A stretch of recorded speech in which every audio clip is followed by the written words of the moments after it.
Ma'am சுரபிங்க. Vikram, நீ வீட்டுக்கு போ. நான் அவசரமா இந்த ஃபைல்ஸை கொண்டு போகணும்.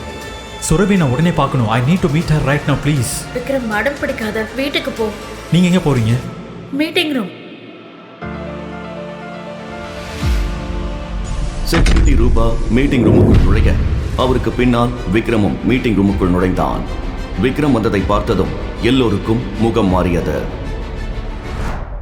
நிரஞ்சனுக்கு எதிராக வேலை செய்ய வணிக சங்க உறுப்பினர்கள் யாரும் முன்வரவில்லை. நிரஞ்சனின் வலது கையான பரணி நேரடியாகவே அவர்களை எல்லாம் மிரட்டிக் கொண்டிருந்தார். அது மட்டுமில்லாமல் விக்ரமையும் ஒரு கட்டத்திற்கு மேல் அவமானப்படுத்தும்படி பேச விக்ரம் தனது பொறுமையை இழந்து லம்போவை வைத்து பரணியை சுட்டுக் கொன்றான். அந்த நேரத்தில் அந்த மீட்டிங்கில் இருந்த எல்லோருமே பயங்கர அதிர்ச்சியில் உறைந்து நின்றிருந்தார்கள். நான் என்ன உங்ககிட்ட ஒப்பீனியன் கேட்கறதுக்காக இங்க வந்தேன்னு நினைக்கிறீங்களா என்று விக்ரம் அங்கே இருந்த எல்லோரையும் பார்த்து தீவிரமாக முறைத்தபடி கேட்டான். அவனுடைய பயங்கரமான குரலை கேட்டதும் அங்கே இருந்த எல்லோரும் நடுங்கினார்கள். அதற்கு முன்னால் விக்ரமின் மீது இருந்த பார்வையும் பரணியை கொன்றதற்கு பிறகு விக்ரமின் மீது இருக்கும் பார்வையும் முற்றிலுமாக மாறுபட்டதாக இருந்தது. என்ன, இவர் வணிக சங்கத்தோட வைஸ் பிரசிடென்ட்டையே இவ்வளவு ஈஸியா கொண்டுட்டாரு? அவருக்கு அப்படின்னா அப்போ நம்மளோட நிலைமை எல்லாம் என்ன? கடவுளே, நீங்க தான் எப்படியாவது அவர்கிட்ட இருந்து காப்பாற்றணும் என்று அங்கே இருந்த எல்லோரும் மனதிற்குள் நினைத்தபடி பயங்கர அதிர்ச்சியில் உறைந்து நின்று கொண்டிருந்தார்கள். பரணி சம்பவ இடத்திலேயே சுட்டுக் கொல்லப்பட்டதை இனி யாராலும் தடுக்க முடியாது. அவன் ஏற்கனவே இறந்து கிடந்தான். ஆனால் இதற்கு மேல் யாரும் சாகாமல் இருக்க என்ன செய்ய வேண்டும் என்ற வழி அவர்களுக்கு தெரிந்திருந்தது. எந்த கடவுளாலும் உங்களை இங்கிருந்து உயிரோட அனுப்ப முடியாது. நான் மனசு வச்சா மட்டும்தான் நீங்க எல்லாரும் பத்திரமா வீட்டுக்கு போக முடியும். பரணி மாதிரி நான் சொல்ல வரது புரியாம லூசுத்தனமா உளறிட்டு இருந்தா அடுத்து உங்களோட கதியும் இதுதான். அந்த நிரஞ்சன் எனக்கு பயந்து ஹைதராபாத் சிட்டிக்குள்ளேயே வராம தலைவரவா ஒளிஞ்சுகிட்டு இருக்கான். அவன் என்ன கொல்ல போறானா? அதை யாரு சொன்னது? எங்க முன்னாடி இன்னொரு தடவை சொல்லுங்க பாப்போம் என்று கோபமாக கத்தினான் விக்ரம். அங்கே சுற்றி நின்று கொண்டிருந்த எல்லோரும் பரிதாபத்துடன் அமைதியாக தலை குனிந்து நின்று கொண்டிருந்தார்கள். விக்ரம் எவ்வளவு பலசாலி என்பதற்கு சாட்சியாக பரணி ரத்த வெள்ளத்தில் இறந்து கிடந்தாள். நீங்கள் எவ்வளவு பணக்காரராக இருந்தாலும் மரணத்திற்கு முன்னால் ஒன்றுமே இல்லை என்று பரணி எல்லோருக்கும் புரிய வைத்து சென்றிருந்தாள். சிறிது நேர அமைதிக்கு பிறகு வைஸ் பிரசிடென்ட் வேணுகோபால் நெற்றியில் வழிந்த வியர்வையை துடைத்துக் கொண்டு மெதுவாக விக்ரமை பார்த்து, மிஸ்டர் விக்ரம், இதுக்கு மேலேயும் நீங்க இங்க பிரச்சனையை உருவாக்க வேண்டாம். ஹைதராபாத் சிட்டில சட்டத்தோட ரூல்ஸை விடவும் சங்கத்தோட ரூல்ஸ் ரொம்ப பவர்ஃபுல்லானது. நீங்க பரணியை கொன்னதுக்கே உங்களை போலீஸ் அரெஸ்ட் பண்ண வேண்டியிருக்கும் என்று சொன்னார். விக்ரம் எதுவும் பேசாமல் அவரை அமைதியாக திரும்பி பார்த்தான். எஸ் மிஸ்டர் விக்ரம், எங்களுக்கும் உங்களுக்கும் எந்த சம்பந்தமும் இல்ல. தேவையில்லாம எங்க கூட சண்டை போடாதீங்க. மிஸ்டர் நிரஞ்சனுக்கும் உங்களுக்கும் தனிப்பட்ட முறையில நிறைய பிரச்சனை இருக்கிறது எங்களுக்கு புரியுது. அதுக்கு நடுவுல எங்களை தொந்தரவு பண்றதுல எந்த நியாயமும் இல்ல. உங்களுக்கு ஹெல்ப் பண்றதும் ஹெல்ப் பண்ணாம போறதும் ஒவ்வொருத்தரோட தனிப்பட்ட விஷயம். அதை நீங்க கட்டாயப்படுத்த முடியாது. பரணி கொஞ்சம் கோபக்காரனா இருந்தாலும் ரொம்ப நல்லவன். அவன் அவ்வளவு பேசி இருக்க கூடாது.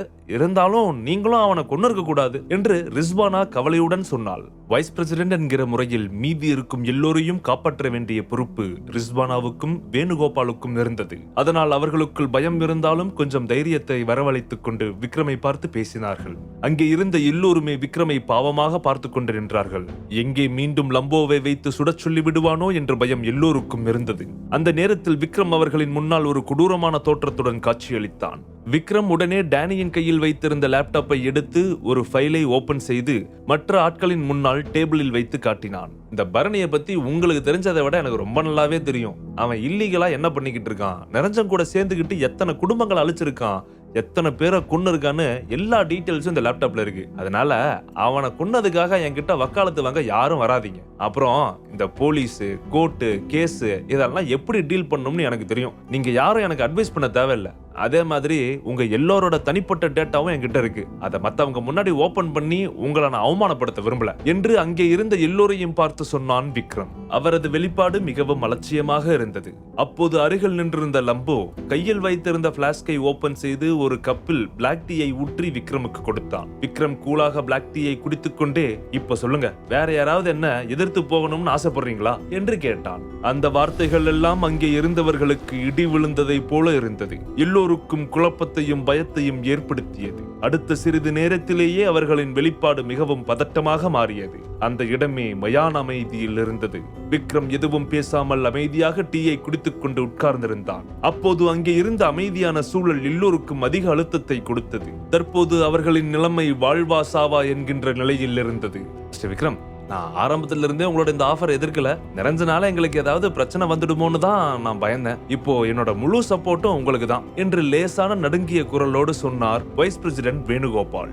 ரிஸ்வானாவும் வேறு வழி இல்லாமல், எஸ் மிஸ்டர் விக்ரம், நீங்க என்ன சொன்னாலும் நான் அதை பண்ண ரெடியா இருக்கோம். எங்களை நீங்க நம்பலாம். ஒரு விஷயத்துல முடிவு எடுக்கிறதுக்கு முன்னாடி நிறைய யோசிப்போம். முடிவு எடுத்ததுக்கு அப்புறம் அதுல இருந்து எப்பவும் பின்வாங்க மாட்டோம் என்று அவள் விக்ரமை பார்த்து உறுதியோடு சொன்னாள். உண்மையை சொல்ல போனால் நிரஞ்சனுடன் எதிர்த்து சண்டை போடும் அளவுக்கு விக்ரம் பலமான ஆளாக இருக்கிறானா என்று தெரியாவிட்டாலும் அவர்களுக்கு இப்போது இதை விட்டால் வேறு வழி இல்லை. அதனால் தைரியமாக இந்த முடிவை அவர்கள் எடுத்தார்கள். தற்போதைய சூழ்நிலைக்கு பணிந்து தங்கள் உயிரை காப்பாற்றிக் கொள்ள இந்த முடிவை எடுப்பதை தவிர அவர்களுக்கு வேறு வழி இல்லை. எல்லாவற்றிலும் மேலாக பரணியின் மூலமாக அவர்கள் சரியான பாடத்தை கற்றுக்கொண்டார்கள். விக்ரம் கொடுத்த பணத்தை எடுத்து தற்போதைக்கு அவர்களின் உயிரை காப்பாற்றிக் கொள்வதா, இல்லை நிரஞ்சனுக்கு எதிராக சென்று பின்னாளில் அவர் கையால் சாக வேண்டுமா என்ற கேள்விக்கு எல்லோரும் முதல் வழியை தேர்ந்தெடுத்தார்கள். பின்னாளில் நடக்கும் போது விஷயத்துக்கு பயந்து இப்போதைக்கு உயிரை விட வேண்டாம் என்று நினைத்தார்கள். ஒருவேளை விக்ரமால் நிரஞ்சனை அழிக்க முடிந்தால் அது அவர்களுக்கு இன்னமும் நல்லதாகவும் முடியும். விக்ரம் வாசுதேவன் மூர்த்தியை தவிர அங்கே இருந்த மற்ற 2 வைஸ் பிரசிடென்ட்களின் முகத்தையும் கவனித்தான்.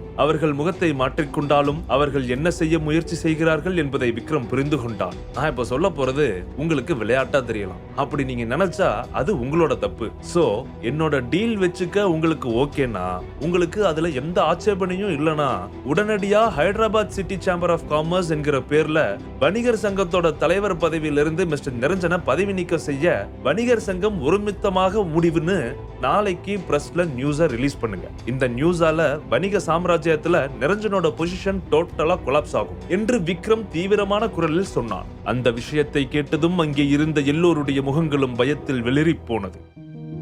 விறுவிறுப்பான அடுத்தடுத்த எபிசோட்கள் இனி ஒவ்வொரு 2 நாட்களுக்கு ஒரு முறை. அடுத்த ட்விஸ்ட் என்னன்னு இப்பவே தெரிஞ்சுக்கணுமா?